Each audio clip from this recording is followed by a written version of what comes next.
सर्वप्रथम मातृभूमीला माझा नमस्कार आणि संतांच्या भूमीला माझा नमस्कार. महाराजांबरोबर मी 2018 पासून आहे.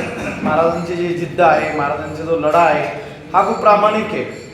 त्या माणसाला कसलाही लोभ नाही आहे. त्यांनी खूप संकट सहन केले, ते आम्ही आमच्या डोळ्यांनी बघितले.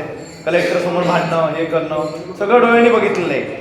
आज मी फक्त यांच्यासाठी उभा आहे की खरंच आज संतांची भूमी आपले नेते लोक म्हणतात, पण आपले नेते आजच्या काळातले सगळे भडवे झालेले आहेत. कारण हे विकृतवादी, हिंदुत्ववादी नाही. आणि आज जर आपल्याला समाजामध्ये जर आपले हे तिन्ही पवित्र पर्वत जर डोंगर आपलं वाचवायचे असेल तर सर्वांनी मधुसूदन महाराजांसोबत उभं राहून आपण एकत्र मिळून काम करावं, मीपणा सोडून, असे माझी विनंती असेल. जय हिंद.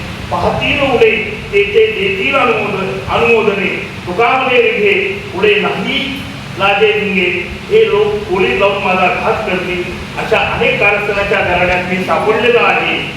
आता हे माझ्यातले गुन्हे म्हणजे दोष ठेवतील, त्याचे बबरा करतील, मला बदनाम करतील. हे जे आता जे चाललंय ते तुकाराम महाराजांनी किती अगोदर सांगितलेलं आहे. आणि म्हणून आपल्याला ह्या आंदोलनाला आम्ही 12 बरोबर सक्रिय सहभागाने होणार आहे. मी महाराष्ट्र गुरु समाजाचा अध्यक्ष आहे आणि सातत्याने आम्ही ह्या चळवळीत काम करत असतो. या तुमच्या आंदोलनाला आम्ही मनधरण पाठिंबा देत आहोत आणि तुमच्या सक्रिय सहभागी आहोत. मित्रांनो, आपण सर्व इथं मधुसूदन महाराजांच्या विचारावर प्रेरणा घेऊन आणि त्यांचंच कार्य आपण सर्वजण पुढे नेत आहोत. त्याच माध्यमातून आपण भालचंद्र डोंगर, भंडारा डोंगर आणि बोर्डा डोंगर, जसं गुरुजींनी सांगितलं की परिक्रमा, अशी एक परिक्रमा आपण निश्चित करावी आणि त्याला एक आध्यात्मिक स्वरूप द्यावं. जशी वारी असते तशी वारीचं एक परिक्रमा आपण तयार करूया. आणि पंढरपूरमध्ये सुद्धा 3 प्रकारच्या प्रदक्षिणा आहेत. एक आपली नेहमीची प्रदक्षिणा, त्याच्यानंतर द्वार परिक्रमा आणि नंतर मास परिक्रमा, असे 3 परिक्रमा येतात. त्याच्यामध्ये सुद्धा मोठी परिक्रमा जी आहे मास परिक्रमा, ती जवळजवळ 25 किलोमीटरच्या आसपास जे देवस्थान आहेत त्या देवस्थानाच्या माध्यमातून दर्शन करायचं.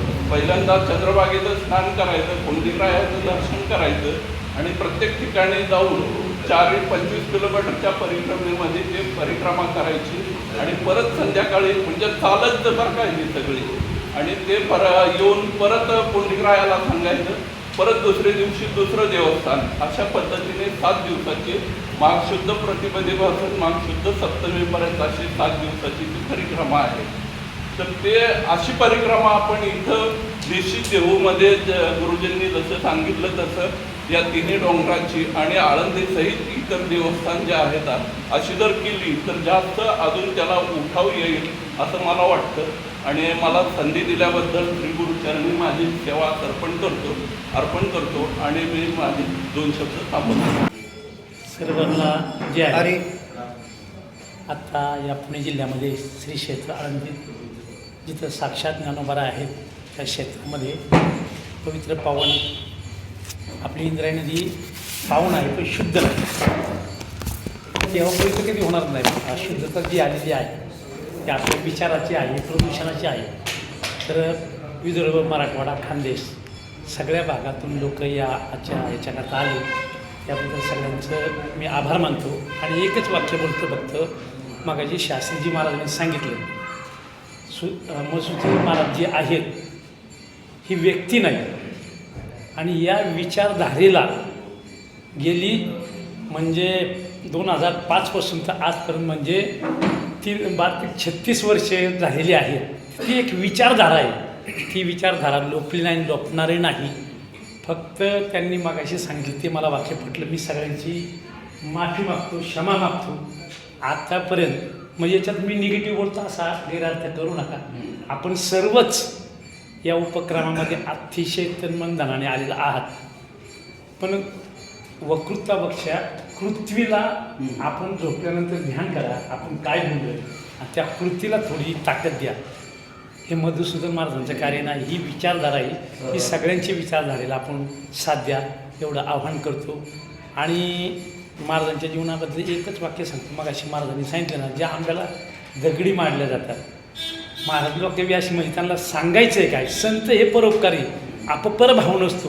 महाराजांच्या जीवनामध्ये तेच घडलं गेलं किंवा महाराजांनी तेच केलं म्हणजे कसं जे अपकार करणारे आहे त्यांच्यावर उपकारच केलेत.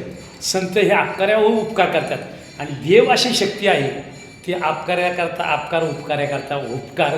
आता तर मला असं वाटायला लागले की आपण दासाला त्रास दिला का ते देव कार्य करतो. आता तुकोबरायांना सोडून आपण तुकोबरायांची ती भूमी वाचण्याकरता भामचंद्रशी सगळं वाचवण्याकरता पांडुरंगालाच आराधना करावी. हे भगवंता तुझ्या दासाचं हे होतं आहे कीर्तनकार जे सांगत नाही तर अशी काही परिस्थिती घडली त्यांनी जर त्या कीर्तनात बोललं नाही. देवाची वाणी सांगतो संतांची वाणी नाही.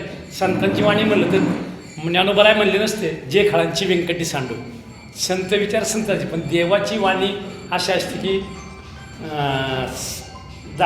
भक्ता राखी पायापासून दुर्जनाची संवारी ती वेळ भगवंतावर आलेली आहे. भगवंतांनी ते करून अशा प्रकारचा भाव व्यक्त करून सर्व आल्याबद्दल धन्यवाद. रामकृष्ण.